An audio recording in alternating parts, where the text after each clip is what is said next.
SFMF Live Wednesday. It's Wednesday night, a little later. We're on time though. Are we? I don't know about that. Let's see if we can get on screen. Oh, perfect. What do you think? Got my earbud in. Sound 5x5. Check. Let's go. Let's go. How we looking? Successfully connected? Yeah. No delay. That's all. All right. We got thumbs up. All right. Maybe that's our Adam East. Good. I got some active duty questions for you. Some active duty stuff that we're going to talk about. Current. And I know I always do, and I don't want to be that guy, but the producer even asked me today.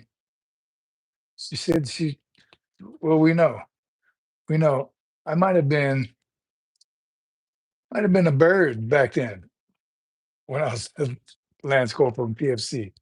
Just might have been a bird. And you know what kind of bird? So we want to talk about that.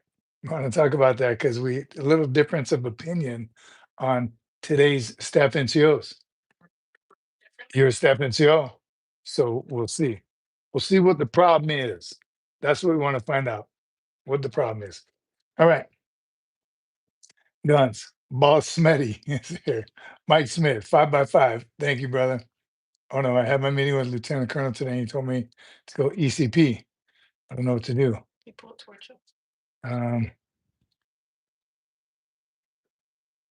What do you mean ECP? I'm thinking entry control points. What is ECP?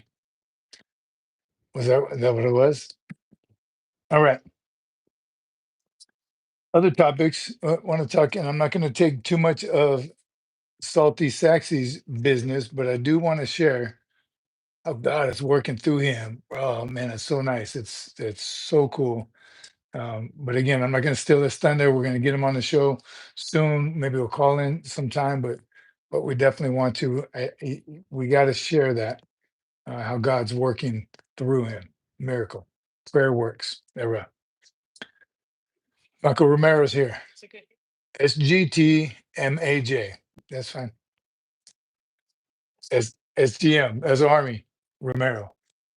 SGM. That's Army Sergeant Major and Command Sergeant Major. CSM. Right. Cool. All Army. Just the Army, right? What the Air Force says it. All their abbreviations for every single rank, 3 letters. It's pretty cool. Different though. Different. Oh, the enlisted commissioning program. Going officer with the degree already. Right. Sam Caceres, good evening, Sergeant Major. Your time as a DI. Were you hard but fair? Did recruits learn from disliking you? Yeah, JTB's on here, and we can ask him. And I gotta believe, I think so, but not right away. Sam Caceres, great question. And I don't think I'm any different than most drill instructors. Maybe now it's a little different, but the first and foremost, the only thing I wanted to do was thrash recruits. That's why you work so hard, get the belt, get the green, earn the belt, earn the Smoky Bear, earn the cover, and you just want to destroy recruits because that's what happened to you, right? And that's really your job as the 4th or 5th hat. Depends on your team, but your job is to sling stress. Slay is what they say currently. You just want to slay recruits. So was I firm but fair? Maybe not in the very beginning because I didn't care less how they would do anything, right? As the thrash hat, as the 4th hat, as the kill hat is what they call in San Diego. So you wanted to be hated, right, and disliked and feared. That was if you ever had a recruit that said he liked you, you're doing something wrong, right? You're handing out Jolly Ranchers. That's when you get bad rap down at the depot. You're a lazy hat, and what's the new term they call them now? Uh,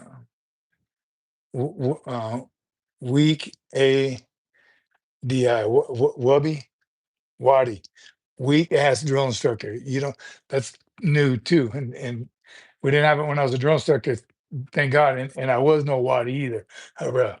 But there was some. There definitely was some.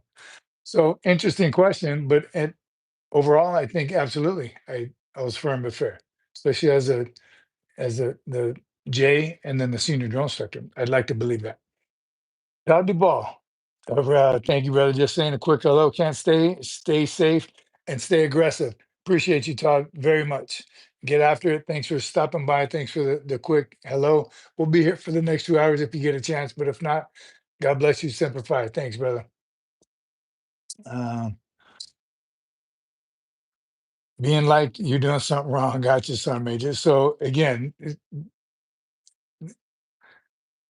that's walking a fine line. Like it's usually you see that with the drill instructors that's getting ready to be a senior.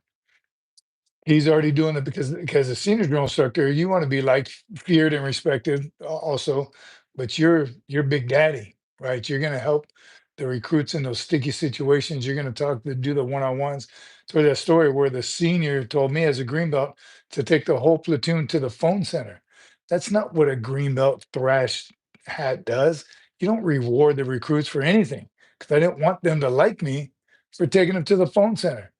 So I took him to the phone center, turned around and walked right back so they would hate me even more. That's the senior's job. That's Big Daddy's job is to do those kinds of things. So again, I think each cycle you have kind of a different role, right? But at the end of the day, you're trying to make a basically trained Marine. So you got to give them everything you got. All right. Uh, the two other things I want to talk about was the battle rattle one. That one got a lot of attention too. That is quick and easy. What does your battle rattle look like? And I kind of went 3 or 4 different directions with that because I wanted to talk about it today. It's what you're taking to on a not just you take I pack way too much. I'll put it this way. I I take everything supply gives me. I don't buy any extra gear. You all know that already. I don't have to get the a camouflage pouch works just the same as a coyote pouch, just the same as a green pouch, whatever supply is handing out. I don't need to replace all my gear. And somebody came right out and said it in the comments. Yeah, I was a gear queer when I was in. That's the guy. And I reference Saigon Sam's. I know they don't have that anymore. Um, those military shops. Now you can get everything online. So the same exact thing that supply gave you, Sergeant Grit has a cooler looking one, an extra pouch on top of a pouch with the Molly gear on another pouch where you can hold your MRE spoon. Right? Do you need 4 pouches for that? No. So the point is, I wanted to hear everyone's battle rattle.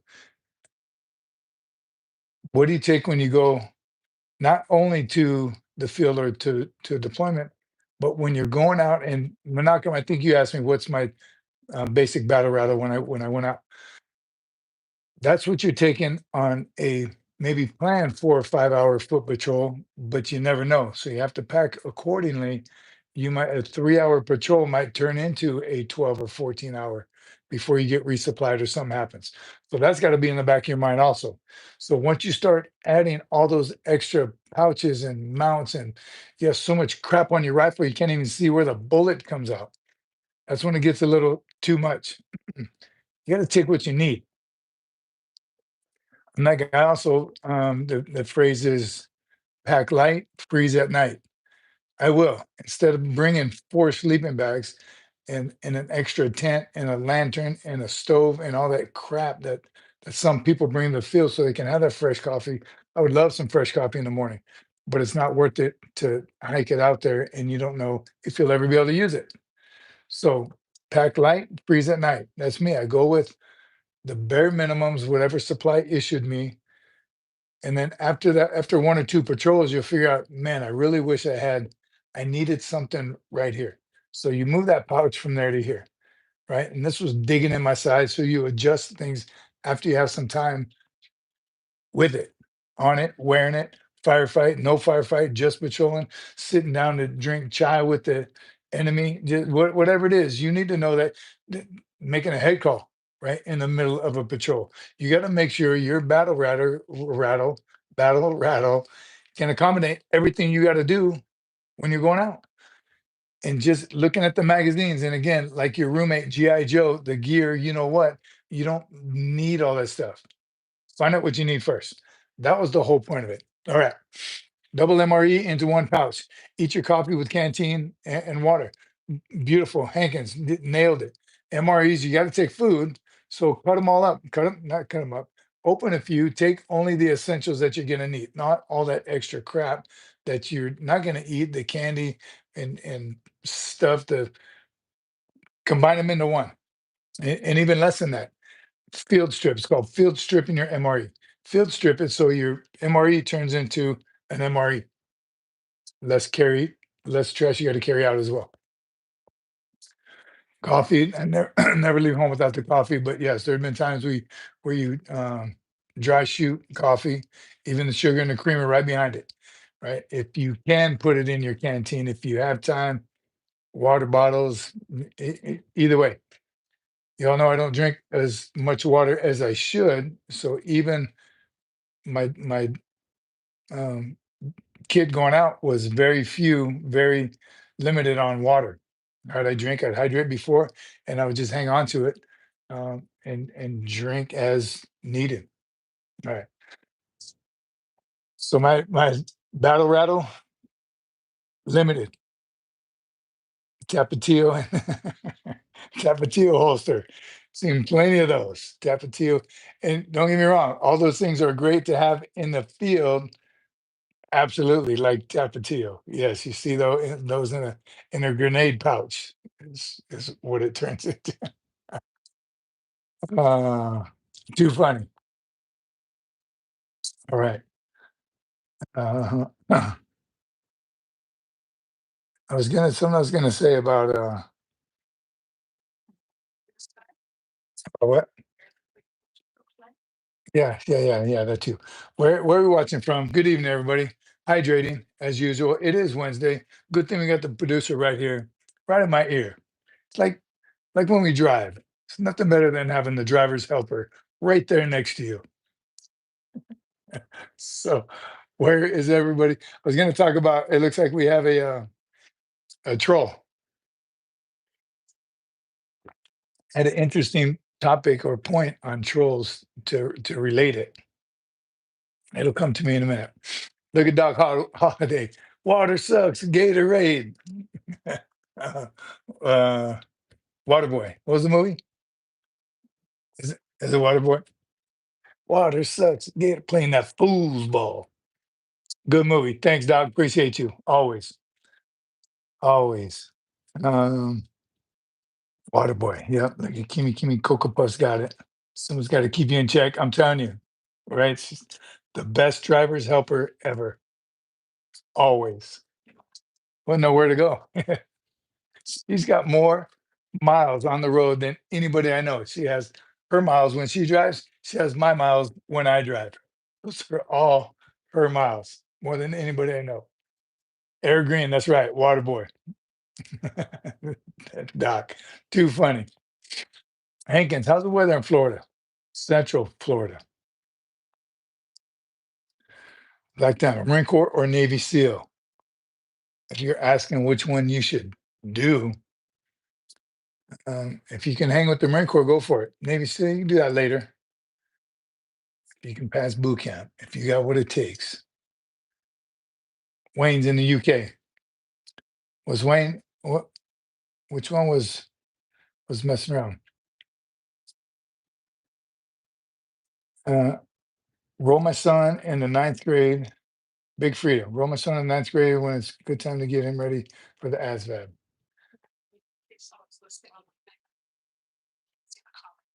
Yeah. So I'll read it out loud. Okay, that was from Big Freedom. Roll my son. Roll my son is in the ninth grade. Uh, I think it's a typo. What's your son's name? It's in the ninth grade. When is it a good time to take the ASVAB? As soon as he's eligible. I don't know what grade it starts at, but you take it as soon as he can, as soon as the school will allow him, because he got plenty of time. And then your junior year, I think that's when, I mean, they can all be official, but they only last like up to 2 years. Take it as early and often as you can, just so you can get used to it and get a better score when you need that one for a score for it to count. So as soon as they allow him, I would take it so he can get familiar with it. Yeah. Um, I'd say, bro, my son is in the ninth grade. Gotcha. Big freedom. Era. But that's my answer is as often and as many times as he possibly can. And then the end of his junior year, if that's what he's going to do, make that be the one, right? Get up to 99 is the max score. Get him as close to that as you possibly can, no matter what MOS he wants. And they're different, right? Different MOSs qualify you for different jobs, but why not have them all as an option, right? You never know. All right. Uh, Dev, you have a heart condition. Can you join the military? MEPS, military entry. What's it stand for? Processing Center. You need to go to the MEPS. That's for all branches of service. They're the final say.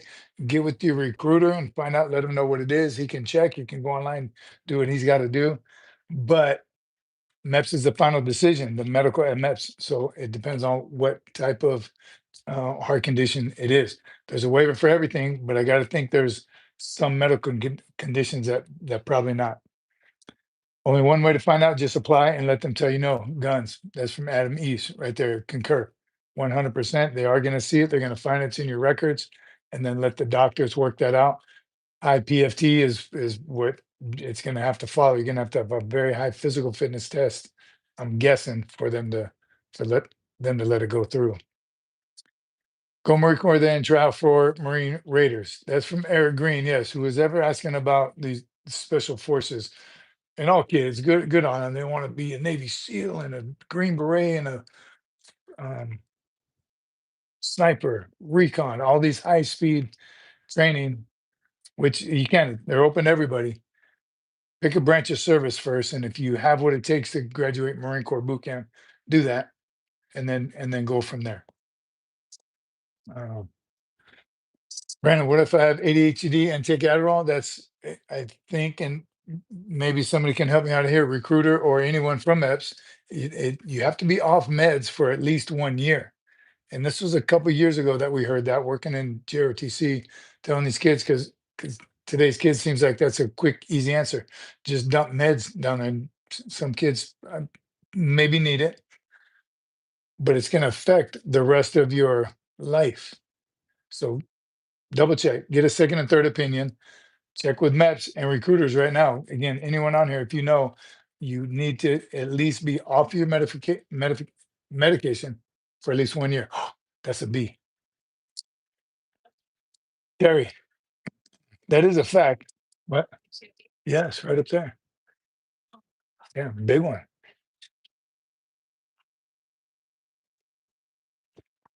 I don't know.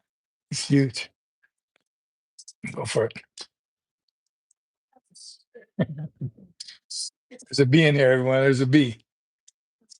And I've been stung, so I know I'm not allergic. What about the rest of the team? If somebody gets stung and they're allergic, I'm definitely going to put them in front of the camera. Doc, summary, what are some common mistakes Marines make when setting up their kit for patrols on deployment? Great question, Doc. Again, they set it up according to their character and the gaming system, right? With again stuff all over, having paint on their teeth and just stuff you watch in the movies or your game. The gamers are by far the worst, and I missed a lot of that over 10 years ago. But still, that gear queer that has to have everything everywhere and extra pouch. What? Extra pouches and just things. And again, camouflage duct tape or stuff that's unnecessary. And some of it may work and some of it may, if it doesn't help you eliminate the enemy, you shouldn't be doing it.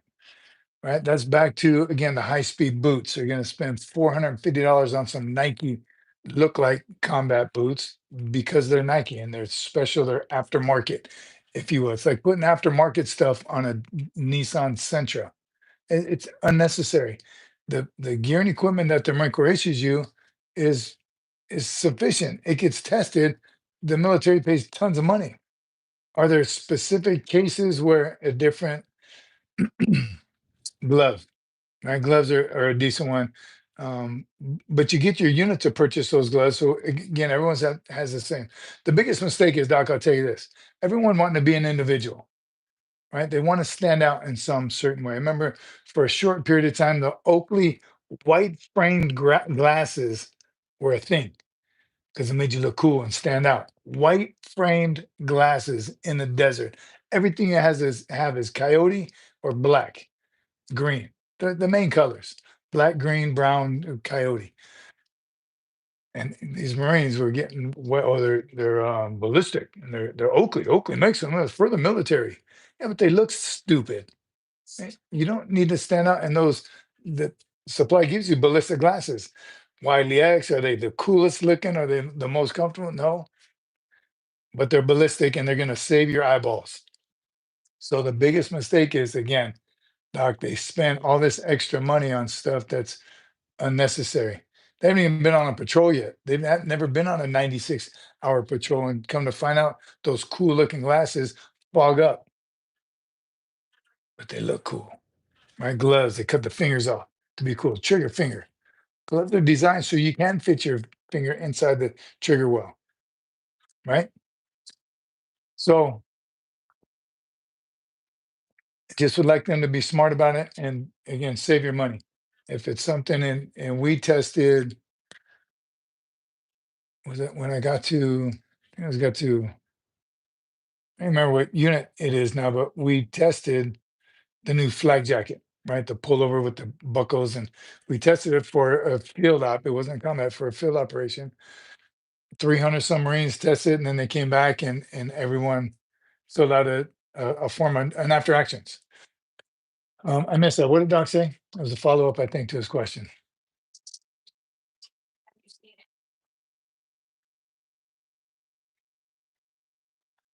Yeah. So with all that testing, and I think I mentioned glasses quite a bit because that was one.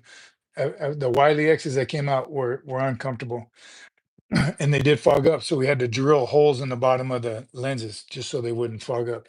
That was one. And then now they make them like that. I don't know if that was because of our after actions or not, but and then I also did like we've never had real good gloves until recently, and our unit did purchase gloves with knuckles, and those are important not just for the enemy personnel but for doors. Right? The not a whole lot of good construction in Iraq or Afghanistan, and you pretty much can knock everything over. But it's especially me as a bigger guy. They're like, "Oh, break that door down." I'm always that guy, and it helped with a good set of gloves with knuckles on it. And it's just they're hard plastic, right? They're comfortable. You can't even really tell the difference while you're wearing them, but it does give you a little extra. So I think there's probably tons of innovations and improvements that happen after every deployment. But again, it's still the guy that goes outside of all that and buys the boots with zipper up because you're a sniper and you got to sit in the bush for 4 days. The uniform is designed for combat, right? Especially the Marine Corps. When we did study the MARPAT uniform for 20 years before we obligated ourselves to purchasing it. 20 years. We're observing the uniform, field ops, combat, changes, right? Pockets, Velcro, zippers, buttons, changed it until we were 100% satisfied. That's what Marines do. We don't change every third year like other branches do. And he says, yes, there are government issued glasses, but also in the Marine Corps order. So on top of all that, yes, everything's regulated. Our boots. Again, my snipers would always want to buy these high speed boots that they're so light and they're great and they look like combat boots, but they're not. They have to be Marine Corps issued with the Eagle. There's rules to all of it too. Um, and a Marine Corps order on all of our gear and equipment. Say again. Doc says, if you could design one improvement to the current battle rattle, what would it be and why? Doc, it's been too long, right? Since I had the current battle rattle on. I still have my old flak jacket and I PT with it now, with plates in it. I wouldn't change anything about that one in particular. So I don't know if they have, again, it's been 12 years since I've been on patrol. And even back then, glasses not fogging up or having an extra set was always the key to it. Other than that, I'm pretty simple. I'm a simple guy. If supply didn't give it to me, I don't need it. Menachem says, unrelated, but I purchased my first gun yesterday. What'd you get? What? Yeah, what state are you in? Is it that easy? It must be in Texas or Florida. I don't know. What'd you get? Right there, to me says Marine Corps 1020.34 hotel. Look it up and search glasses. It'll tell you exactly what you can and cannot wear. And what's it say currently? Guns. Give us can you give us a Reader's Digest? Does it say, are they finally, now do they allow white frame sunglasses? Menachem, welcome to the manhood, Doc.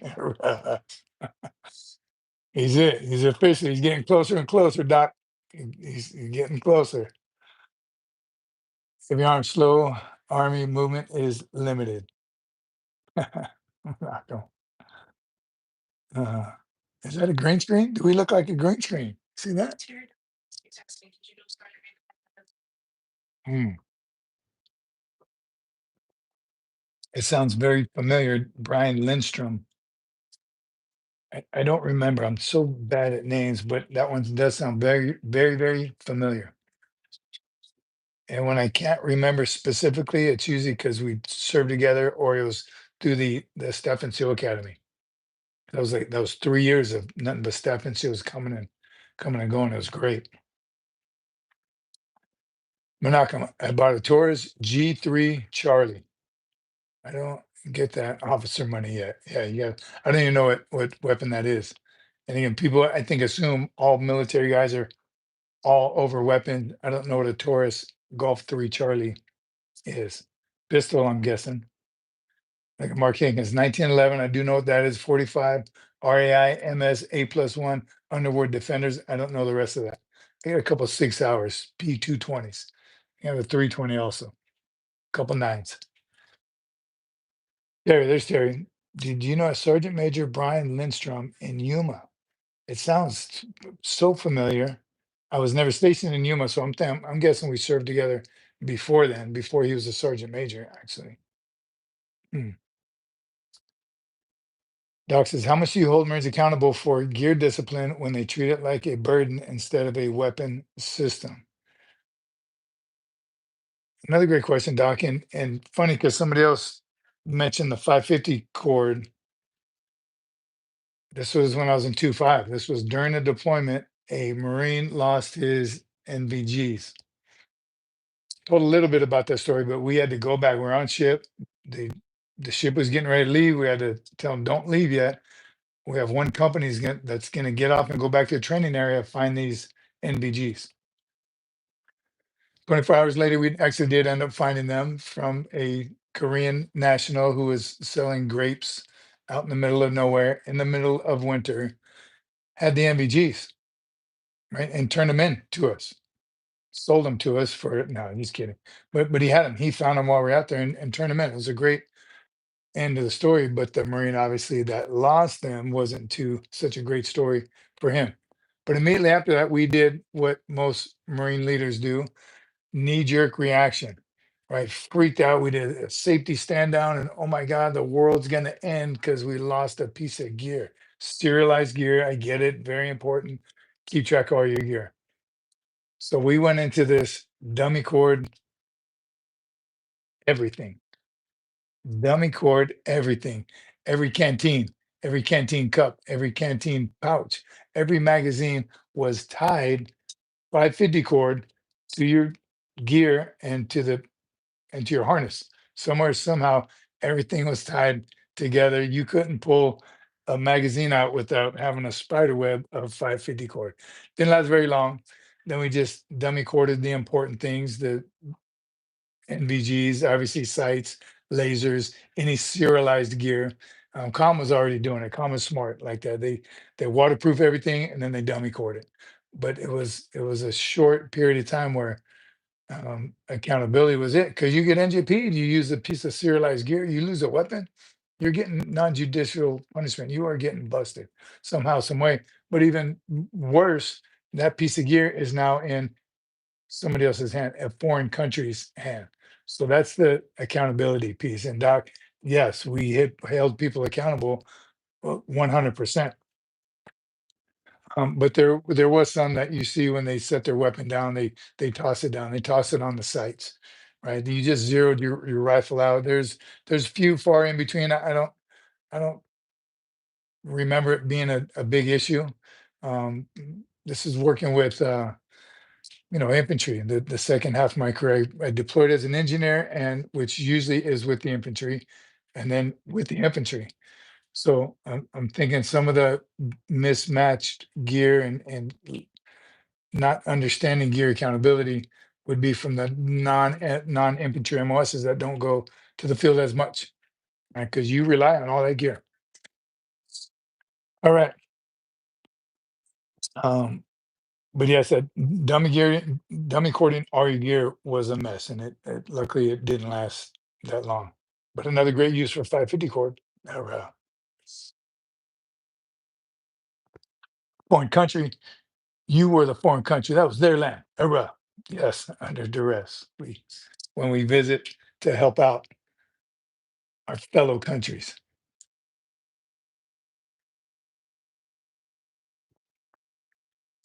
Doc, what was your philosophy on gear? What? Oh, Salty's here. Well, yeah, Salty. What's your philosophy on gear, minimalism versus preparedness? Where should leaders lean? That's a good one too. Depending on the mission, depending on your geographic location. Obviously, we're in Bridgeport. You better have some warming layers. And here's the thing about the geographic location, whether it's hot or cold, you have to assume you have to pack like it's either the very coldest time or it's the very hottest time. 'Cause just like when you're in your house, it's nice and warm and cozy, you're packing to go somewhere cold. You don't think you're going to need those thermal underwear because you're nice and toasty now.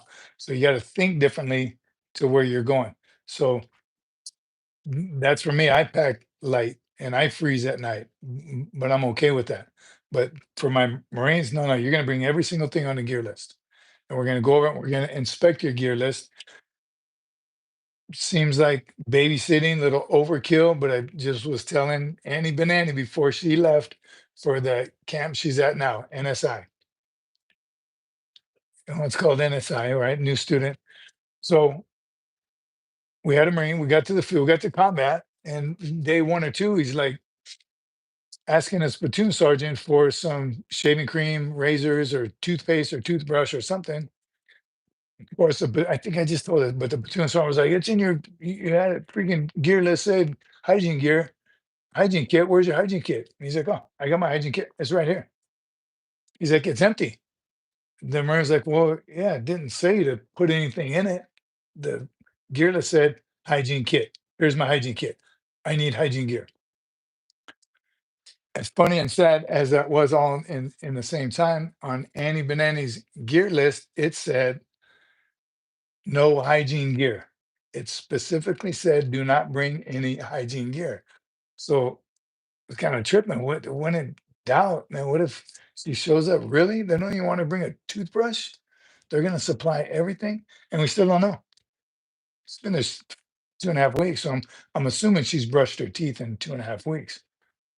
But you have to be smart about the gear list when you're taking your Marines anywhere to the field or combat. Are you gonna have some stuff you never once break out of your ILB? Yeah, probably, but it's better to have it and not need it than to need it and not have it. Correct. That's the dad in me. But also, you want to make sure they're taken care of. You never know.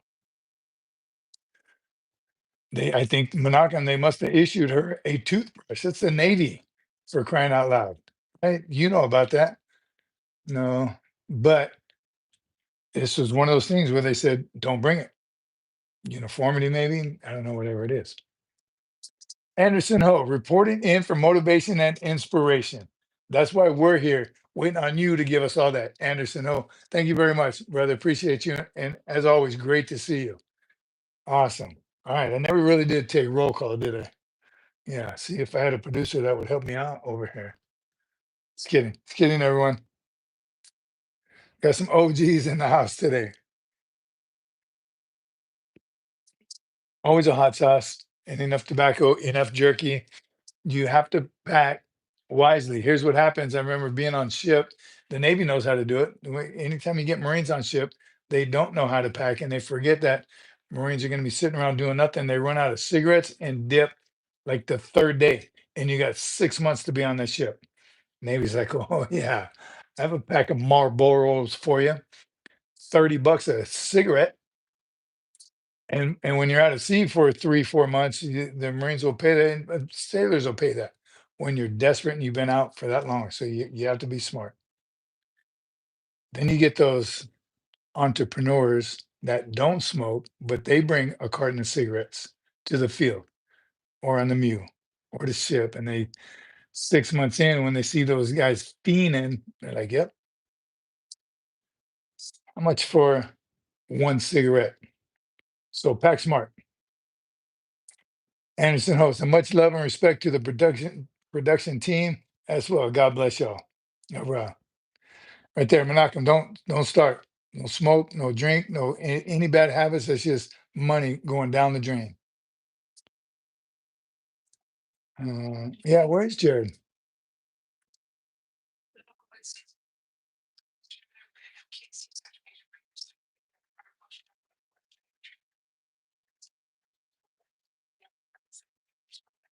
I didn't know it was going to be that long. MKZ asked, MKZ, could you repeat that question? I want to be able to read it to everyone, and then we'll hit it. They issued hygiene equipment at Hollywood in the 70s.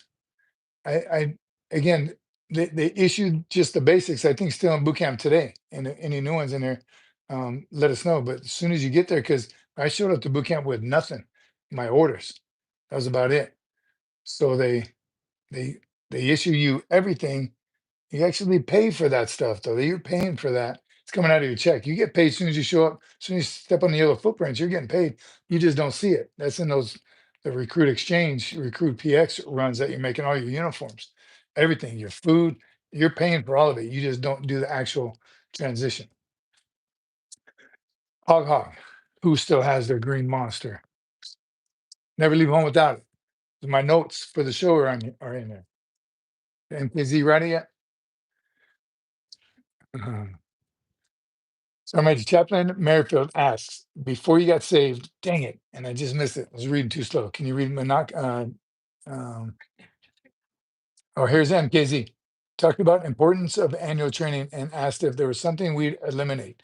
What would I eliminate? Again, it went so fast I didn't see the rest of that. It was he asking what I would eliminate. So do more often. That's easy. Live fire, hikes, and this is for all MOSs. This is for because even had someone was like one of the comments on one of the shorts was he's a it all coming back to me, but meaning he hadn't done annual training in 4 years. So not everybody does. So what I would make sure of more that every single MOS did the annual training no matter what. There's certain circumstances, MSG and some schools I got it, but more annual training, which involves live fire training for one, more hacks. What I would eliminate, so we're talking annual training. What I would eliminate is some of those classes that end up being a check in the box. Safety stand downs. And don't get me wrong, I don't safety is highly important because you go through a company office when for microwaves are plugged into something that's exposed wires.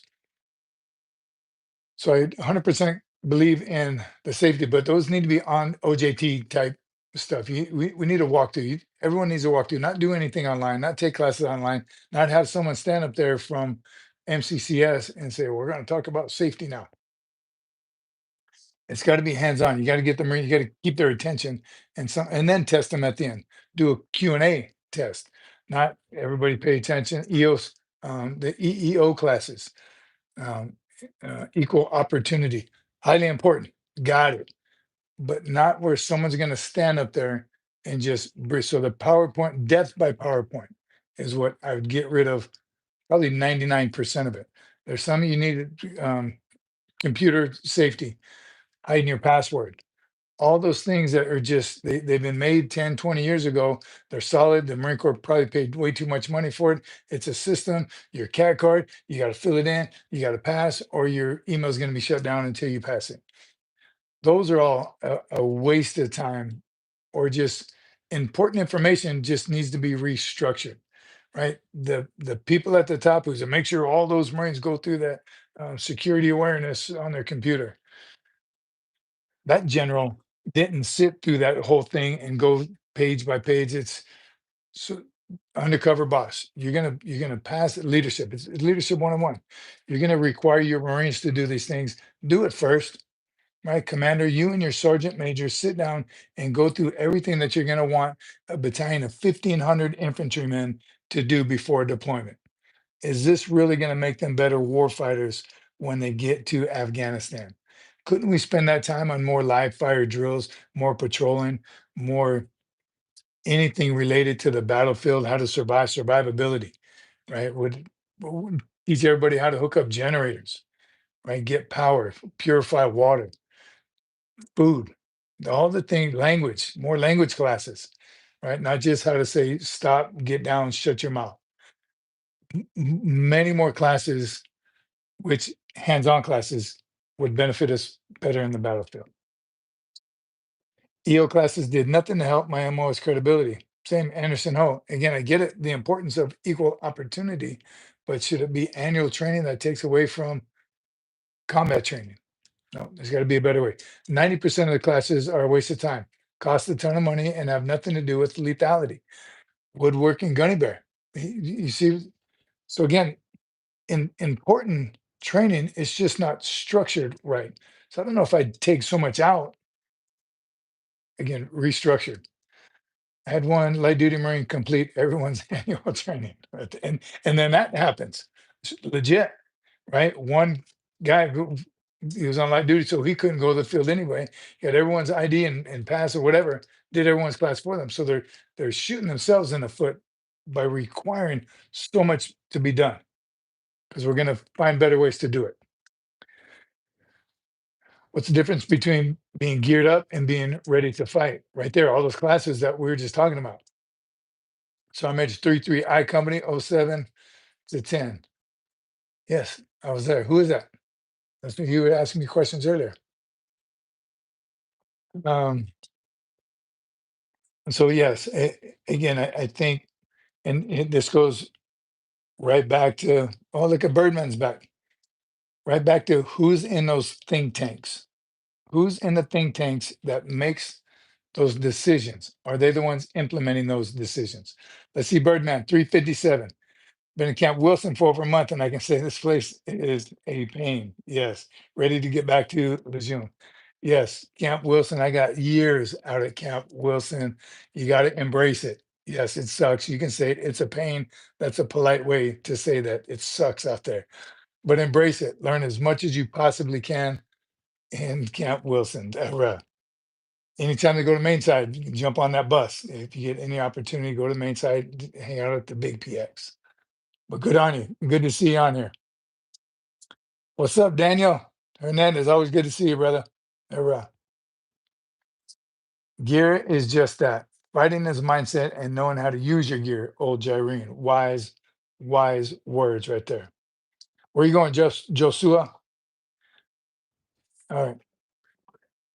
Before you got saved, How is your demeanor towards recruits, fellow Marines, your family, friends, and strangers? Have you noticed any changes? Yes, 100%. Thanks, Chaps, for that question. Thanks for repeating it.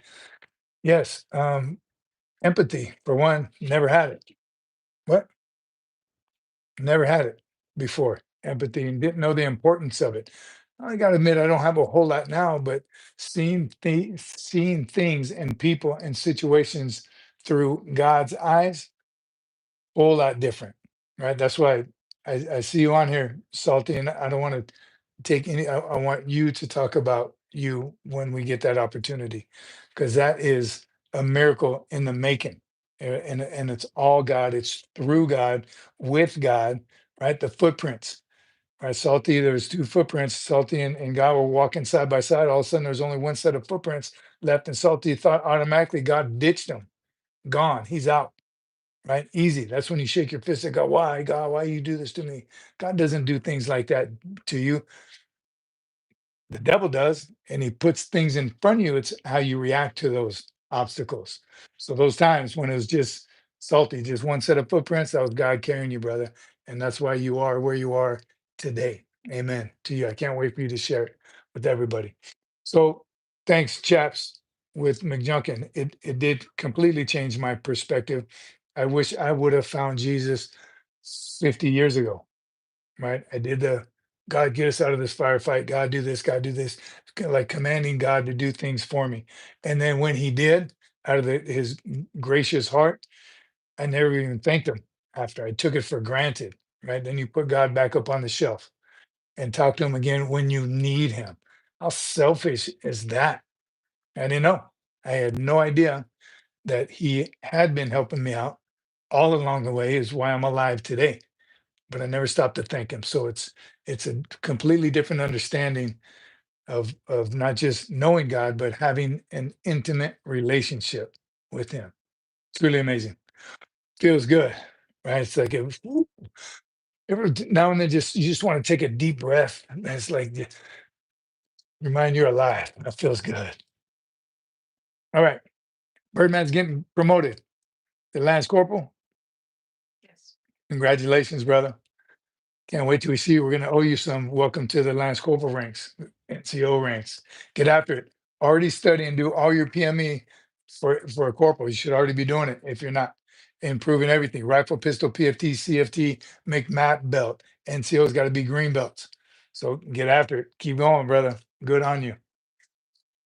All right. Hey, Sarmage, going to MEPS next week. What should I expect and prepare for? Just make sure all your paperwork is absolutely correct. Your recruiter does all of it. You don't do much, but sign a whole lot, right? You're going to take your urinalysis, make sure you ain't doing no drugs.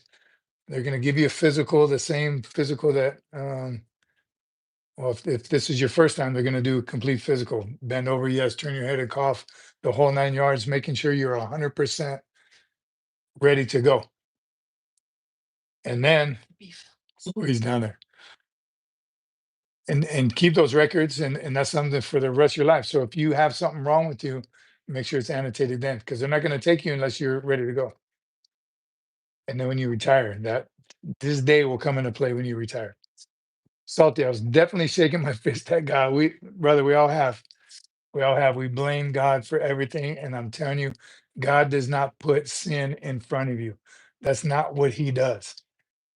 He doesn't always stop it from happening. That's the devil putting sin in front of you. It's how you react to it. That's where God comes in. God tells you what to do. You just got to listen. Salty. Did you know when God was talking to you every time? No, until you realize what that sound is, right? What that picture is of God talking to you, you're not going to know, but you got to be looking for it. You got to look for it and you got to think, wait a minute, this is hmm, it's it's a joke, but it's very powerful and probably not a good time right now because all these floods just happened in Texas. This guy was on top of his roof. His whole city flooded. He's like, God, please help me. God, please help me. He was praying and praying and praying and praying. And God, help me. A boat came by and said, hey, buddy, come on, jump in. He's like, no, God's going to save me. I trust in God, he's going to save me. The guy drives off. Helicopter comes. The water's getting higher. Helicopter comes. Guy's praying, God, please save me. Helicopter's like, buddy, you got to go grab this cable. Come on. He's like, nope, God's going to save me.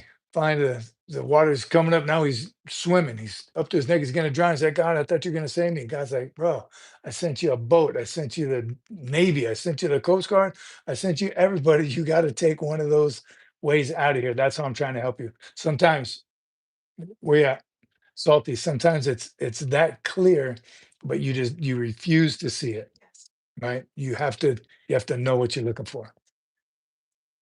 Um, but yeah, Salty's gonna share all that with you. Happy for you, brother. Proud of you.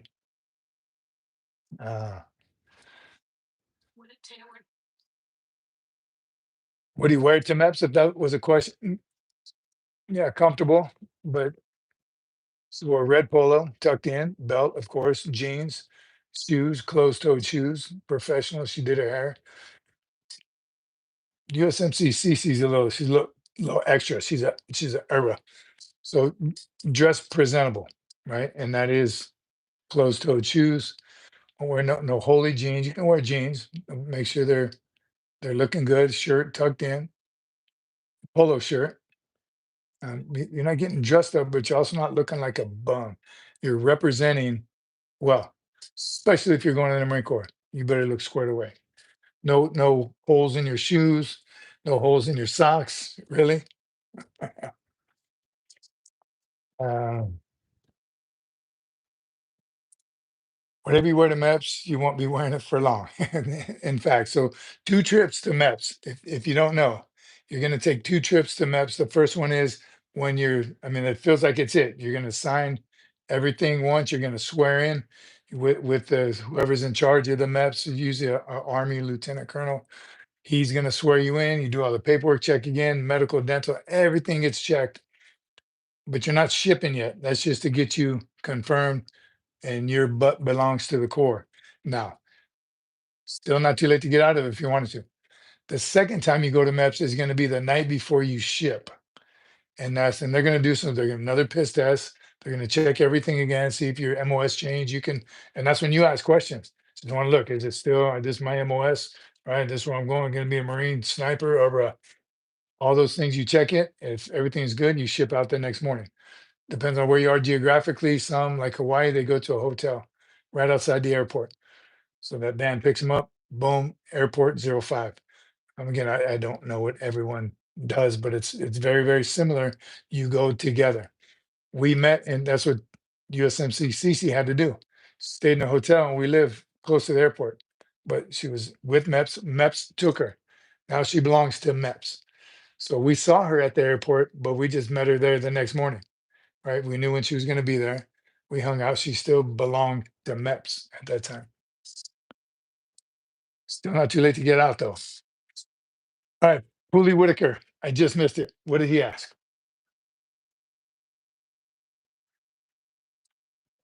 Yes, they give you everything you need in boot camp. I did 3 trips, Anderson Ho. One preliminary, one the Friday before shipping, and one on Monday. There you go. So minimum 2, right? 3. You got the bonus deal, Anderson. Just like a staff NCO when going to MEPS. Amen. Just like a staff NCO or fresh lieutenant, right? Khakis. Fresh lieutenants wear khakis with what's that belt called? That leather belt that hangs down, a little excess collared shirt tucked in, head that ball straight to the front, closed-toed shoes, deck shoes, right? Era, all those things. Why not? September is a great time to go. I went September 17th, 2012. Damn your boot guns. Era.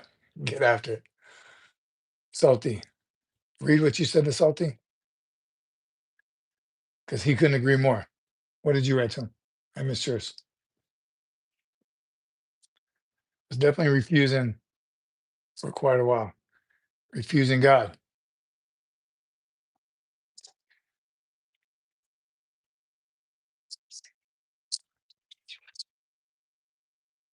Amen. Yes, I did forget to say that. You're going through this, Salty, so you can bless someone else. Firmly believe that. Again, When I did my shaking my fist at God, and why is he doing these things to me? Why is he destroying my life? Why is he putting all these obstacles in front of me? I was mad, bro. I was mad. Why would he do that to me? When it wasn't him doing it to me, it was me doing it to myself, but me finally recognizing it. And now look at what we're doing for somebody else, right? That was a lesson, hardcore lesson, but a message and giving me the ability to share that so it doesn't happen to someone else. Right. So it's how he works, man. God is good, knows what he's doing. It's timing, right? How about God's timing? Always on time. He's never late, he's never early, always on time. Bully Whitaker asks, my MEPS eval came back positive, so I'm good to go. Feeling somewhat anxious or maybe nervous, but unafraid. Is that normal? Yes, absolutely normal. Anxious. I think I told y'all, my dad told me you can be scared, just don't be afraid. So unafraid. I like how you said that, but you're unafraid, right? It's going to be scary, right? And you're going to be anxious because you have no idea. You've probably been on this for a while. You've been hanging out with light duty McJunkin, right? I know the guns has your back, but we can tell you about boot camp till we're blue in the face every single minute, every detail of 13 weeks of hell. You're still going to be anxious to go because once you experience it, it's a little bit different. So nothing wrong with that at all. Nothing wrong. Mark Hankins, amen, brother. That's why we're here. Serving. Never stop serving. Willie Whitaker, this is from Anderson Ho. That is normal. Remember why you signed up and use that drive to push yourself through. You're gonna have all those same thoughts, Whitaker, that a lot of us, those who can admit it, I thought I made a mistake, a bad mistake, like day one. I went in with the on the buddy program, the buddy from high school. Wasn't even that good of a buddy. He became my best friend for life because I was scared and I wanted to get out of there. I'm like, bro, what did we do? Whose idea was this? And I wanted out bad. Luckily, he was there, and we did have each other, and it's such chaos anyway. I finally figured out, bro, this is no, we ain't quitting nothing, right? With knowing that there was 88 other recruits that felt the same way I did, that helps a lot, right? You ain't the only one, right? And every recruit as a drill instructor, sir, no, everyone else is doing fine. It's just me. No, it ain't. They're just better at faking it than you, right? So it's going to be tough. The culture shock is real. You got to power through it. Time. Drill instructors can do a whole lot of things, but they can't stop time. Those 13 weeks will go by. They can make it miserable, sure, but they can't stop time. Power through. You got it. Uh, Eric Green says, Jake, my son has $6,000 in his account right now, fresh out of boot camp. Tons of money. $6,000. That's good. That's like your average American has $6,000. For your average American, that's not good. But for your son, right out of boot camp, that's great. So tell him, be smart about it. Everyone eats MREs. Old Jerry, and I got some for you. Can't, can't not. Love them. Everybody loves MREs. They do get old, right? After it's like Desert Storm was probably the longest consistently eating MREs, 7, 8 months. I don't remember how long, too long. They definitely got old, but there's nothing wrong with them. Can't stop time, I'm telling you. We're getting chewed out for not checking in my polo shirt at the staff club. Amen.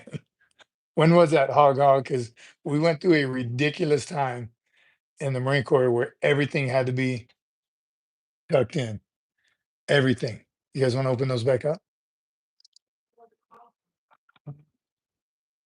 Take from us until a month or so after you check in your first unit, it's continuous feeling of not knowing what the hell's going on. Just follow instructions. You'll be fine. Where's Hot Rod? We ain't seen Hot Rod in a while. Hot Rod, best advice ever. Simple, move fast and be loud. That's all you got to do. Move fast and be loud and do, of course, everything you're supposed to do. That's what's going to get you through boot camp, MCT, SOI. After boot camp is when more of the learning comes in, of course, but move fast and be loud. Never. 10 nickels. I got a check for $951 when I left for boot camp in 96. All right. Big money now. Woodworking gummy bear. So it's funny you say that. I had a whole closet full of Hawaiian shirts, no tuck-in required. During this period of time, I happened to be in Okinawa at the time. Everything got tucked in. Hawaiian shirts, football jerseys, sweaters, everything got tucked in. It was ridiculous. Again, poor leadership. And I was fortunately, because I enjoyed the confrontation, I was at the staff NCOK. I was a career course instructor. I was in charge of that uniform policy during that time.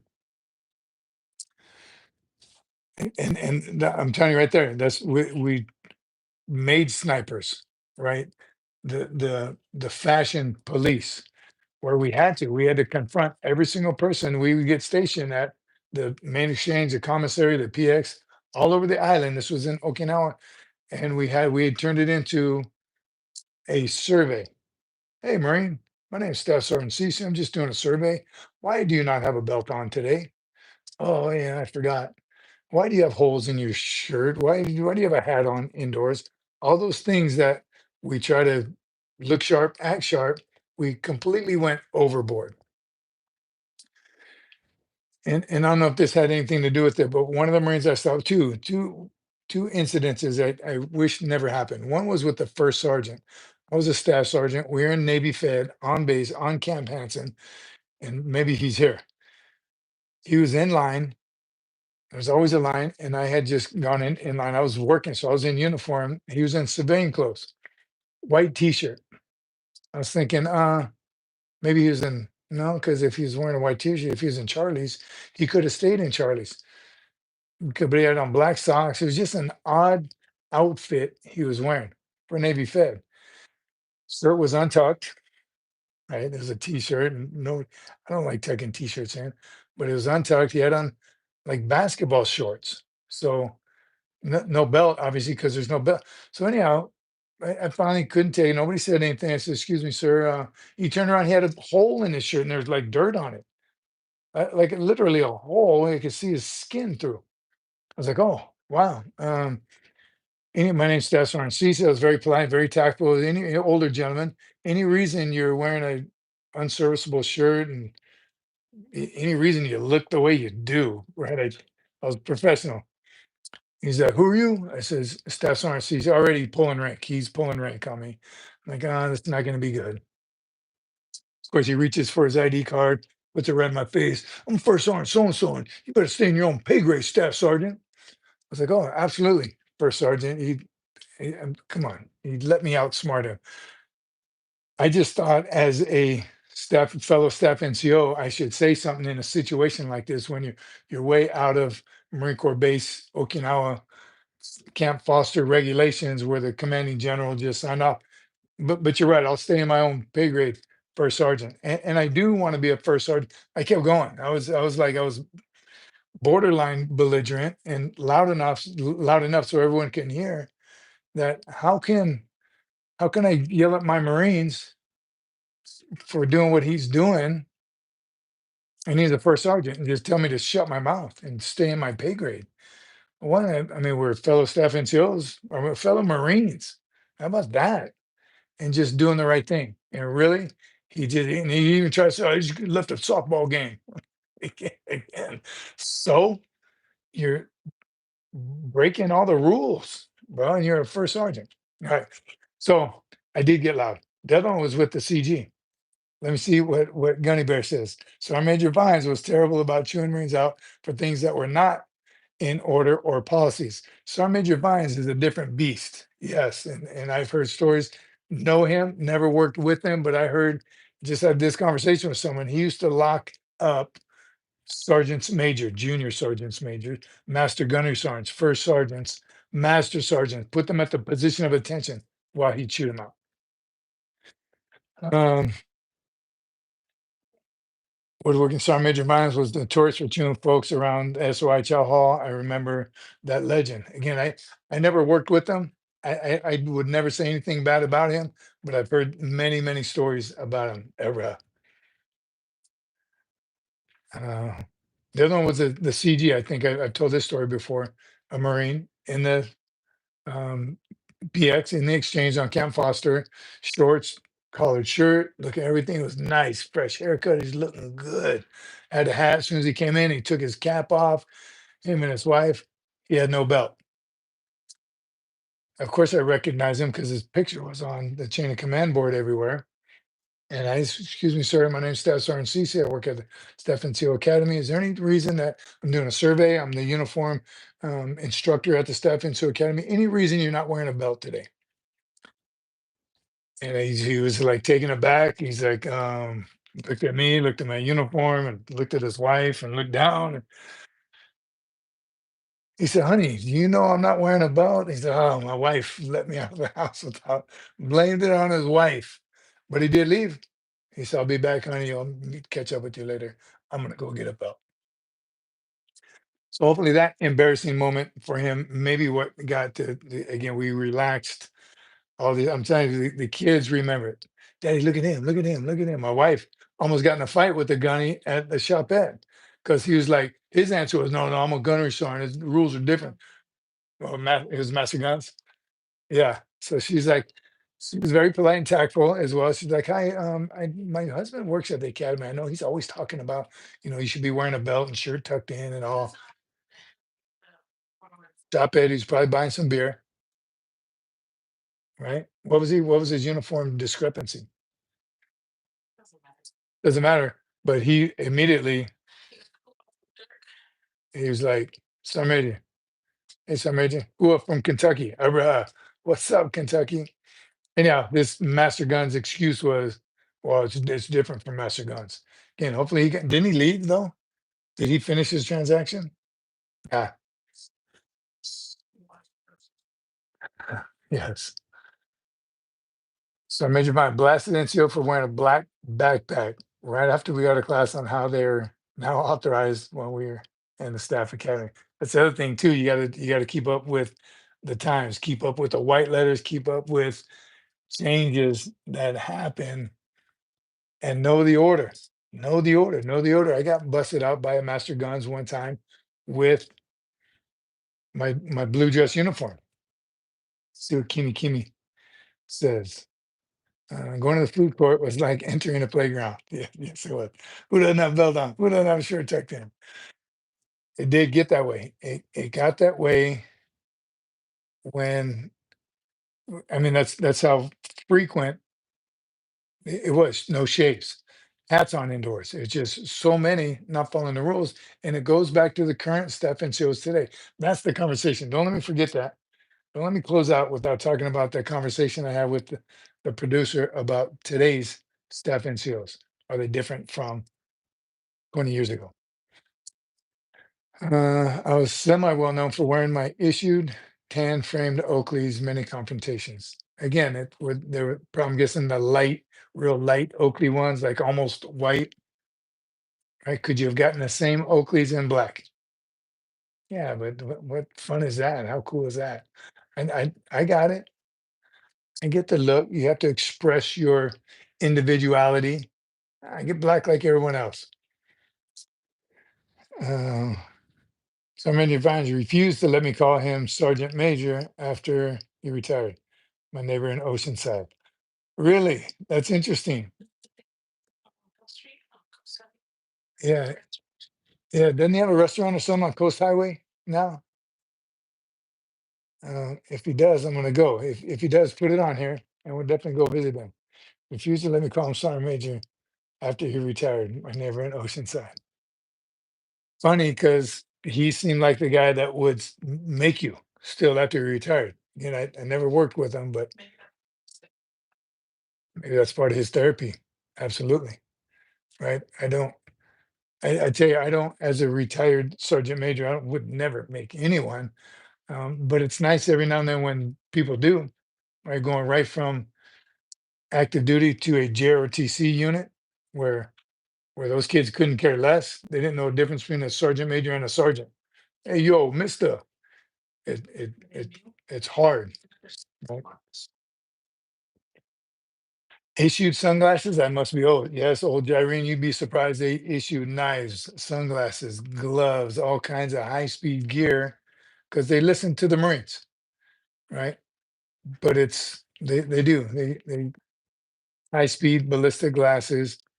So back to my point, you don't need to buy anything. They're green. Amen. It's called being a Marine. Uh, is it worth it to run with plates in a bag or no? Talking about PT. Doc Holliday says, have you ever let something slide to avoid confrontation, even though it needed correction? Wow. Ah, come on, man. Really? You're gonna put me on the spot? I tell you things sometimes they take longer to confront. And here's one that took a while and it took a lot of intestinal fortitude. It's real hard to correct peers, right? That's hard to do. Anyone below you, junior, that's pretty easy. Hey, get a haircut. Your boots look like crap. What's the matter with you? Peers, it's a little more difficult. And then even seniors, people that are senior to you, that's when it becomes very difficult. And this was a situation. I was a company gunny. I was a staff sergeant. We just got females into engineers. And again, as the company gunny, we were doing a PFT. So everyone had to do the PFT. Everyone had to get weighed in. Right. This was before CFT times. Just a PFT once a year. And one of the lieutenants was a little overweight. So during the weigh-ins, she was like, "Oh, hey, Staff Sergeant, I'll do mine later." I'm like, first time ever dealing with a female Marine. First of all, there was no females in engineers ever, and until then. And this was after I got off the drill field too. So I was fresh off the drill field, era, ultra era, and I have a female lieutenant, a couple females, about four in the whole company. But she didn't want to weigh in. She knew she was going to be overweight. She's a lieutenant, not looking good, right? So I said, all right, no problem, man. As soon as I'll come back. Right. Did the rest of the company. Everyone's weighing in, a couple fat bodies here and there, and paperwork. And takes a whole day, right? Or 2 days. In fact, this case, it was 2 days to get the entire company, 100%, right? First sergeant, they want the whole company done. So later that evening, it was becoming close to business time, 16, 17, 1800. Hey, man, still got you. You ready to jump on the scale? Oh, Staff Sergeant, I'm gonna wait till the morning. Oh, hold on, let me check with the first sergeant. And she was a good lieutenant. Don't get me wrong, she was a good engineer. And the first sergeant, you get her on that scale right now. I don't give a damn what you write, making me the bad guy. But I was the company gunny. I was in charge. I could. How am I gonna back down So I went one last time. I said, "Ma'am, I need you to get on the scale. This has to be done. I'm gonna sign off on it. Turn the whole package in." It's like, well, here's the thing. I don't know if you know or not, but I'm bloated. Right? It's that time of month. I'm having female type stuff, and I can't get on the scale. Ma'am, I'm married. I have two daughters. I know enough about it. You can tell me whatever you need to tell me. It doesn't matter. I just need you to stand on the scale. I don't know. Need a lesson on any of it. Just please get on the scale because you need to weigh in. And as I'm telling the story, it sounds a whole lot less painful than it really was. But it was an all day affair, and it was very very painful. But at the end of the day, she got on the scale. She was a little overweight. CO, they handle it officer wise. They put on some kind of and she made it. Right, it was a good eye opener for all of us though. Me as a young leader, right? Nobody gets a special treatment, and her probably as a leader, like holy crap, they don't play. But it was good. So yes, that was a it could have been confrontation that I didn't want. I could have just, don't worry, man, I got you. Whenever you're ready. Could have been that easy as the company gunning. Nope. All right. I don't think wearing any weighted gear is, yeah. You want me to skip it and go to that? Randall Knapp. Okay. Good to see you, brother. Interesting times coming straight off the drill field when there's no females in the MOS to have some. We had four at the time. Remember, two lieutenants, two enlisted. One of the four wanted to be an engineer. One of the four. The others were forced into it. I think they all did fairly well, right? I don't remember any issues with it, but it just struck us all as weird. None of them want to be here. I just the one, and that was one of the lieutenants. And by the time we left, I think she was a major, so she was doing extremely well. But they didn't want to. Why? Why? It started way back then. We started forcing people into positions that they don't want to be. Right? Are we short on engineers? We weren't. Right? With the whole females in the infantry, are we short infantrymen? Do we need to? Right? Are we desperate? Is this desperate time? So interesting. There are. Where's JTB? There's females all over the engineers now and doing well. Right? So not not an issue, not a problem. Um, so we talked last week about the grooming standards, and this is I want Gunny's input on this because this turned into a conversation with the producer and I. What's JJ talking about? So again, I'd be the first to admit, and I'll even show you where's Lake Cookie.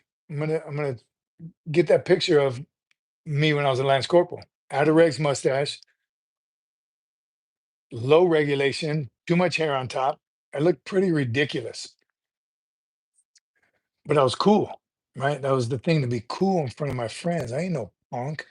I'm not gonna be all high and tight, and motivated era, and sleeves perfect, and haircut perfect, and trousers, blouse, first and second button, and fix them every time I stand up. Why would I want to be that squared away Marine? I did not want to be that squared away Marine. And I blame it on because I know now it was on me, but I blamed it on, well, nobody's making me, nobody's telling me. I don't have staff and shows telling me you get a haircut once a week. When does a good Marine need a haircut? Never, because he always has one. All that stuff didn't. I got a haircut like it's 0 to 3, right? I think I didn't have the step and seals of today or in my era as a step and seal because I was 100%. I mean, we did uniform inspections and every now and then we'd catch a Marine that needed one. We'd send him back to barracks and shave yeah, shave his head. He'd get a haircut. We wouldn't let him go throughout the day, right? Holy camis. Trousers blouse. I still don't believe there's a single Marine that ever tucked their trousers in their boot, but some say they did, right? And I can't even imagine catching a Marine doing something like that as a staff NCO, growing up through the ranks during my era as a staff NCO. I'm getting to the point. So, so that's what I blame it on back then. There was no tuck in your shirt, haircut, mustache regular. Everything's got to be squared away and tight. And then it happened during the middle of my career, and everyone was squared away. And then now that I'm out, where are the step NCOs? Ganesh, where you at? Where are the step NCOs? And I say this because sitting outside the gym, for one, and again, I talk about this, can't tell who's a Marine and who's not. So you got to kind of give it the benefit of the doubt. But when they go in the locker room, shower, and change, and all of a sudden they put on their uniform and they're a captain, right? Or a gunny, and they have that outer reg mustache and long hair, sweating. And then at the PX, the exchange, right? You see the ones the lance corporals, the terminal lances, trousers, blouse to the deck, gunny rolls. Their sleeves are in the crease of their arm. All right, just horrible. 0 to 3 in about a quarter of an inch. Boom, in the hair. No t-shirt on. Where's the Steph and Seals? Or did time change? Are we? Is it a regression?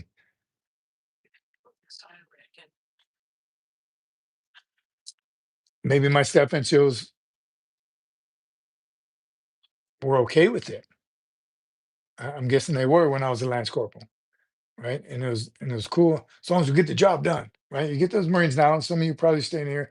Who cares what my trousers look like, how I blouse them? As long as you get the job done. That's mission number one. 100%. It is absolutely mission number one, or priority number one is mission accomplishment. Boom. There's Carl Green. So yes, and it's typically the infantry, the same ones who cut the fingers off. They don't wear t-shirts underneath, and the high speed boots. They got to wear Nike boots instead of issued boots. What? Why does it matter as long as the mission gets accomplished? Depends on the unit. It's discipline. All boils down to discipline. Does rolling your sleeves 2 times because you're hot, will that turn into war crimes later? Very extreme, but it could. Discipline. Where does it stop? Where does it end? How do you turn it on and turn it off sometimes? How does sometimes you do follow Marine Corps orders and then sometimes you just don't? Who makes that determination? That's where it becomes scary. If low reg wasn't a reg, why was it criticized? And that's the thing. You got a low reg haircut. Well, it's in within regs. Those are the same ones who ask, why can't I get promoted? How come I'm not on a meritorious promotion board? Why can't I get jump school and scuba school and all these cool quotas? It's that impression that you make. I told that story too. I'm human, right? I'm a sergeant major, and they say, "Hey, I got one quota for jump school. You got anybody?" Oh yeah, shoot, I got a whole company. got a battalion that wants to go. What about him? Oh man, that dude's his mustache. I told him 8 times about his mustache. This guy never has a haircut. This guy's camis are filthy. First impression, I'm going through a Rolodex in my mind of Marines that I want to send on a jump school quota, right? And I'm going to think about that high and tight, squared away, never had an issue, always grooming standards, height and weight standards, motivation, high PFT, civilian clothes. I see him, he's always like that. That's who's going to get that quota. So that's why I'm mad at myself for being a shitbird Lance Corporal. Why did everyone let me do that? I could have got passed up for something that would have made my career different, but no one was on me. No one was on me telling me you better, you better, you better. They let me do that dumb stuff. Man, it makes me mad. It's that Marine pride, Eric Green says. Third class PFD passes too, but zero promotion. I, again, why meet the minimum standards? That's where it's boggling my mind, right? And that's not how USMC Cece is. She never met the minimum standard. That's how Annie Benani is right now. We don't know. We got to talk to her. I told y'all, but we're gonna find out what she did in 2.5 weeks. And did she just coast through? Did she meet the minimum standards? Right? Did she go for the very best on everything she did? We'll find out. Bando picks. Take solace knowing you are not sending your child, they're young adults making a tough decision. Stay proud of your service and your child's choice. Just my 2 cents. Salty says, yeah, 2-4. I was E5.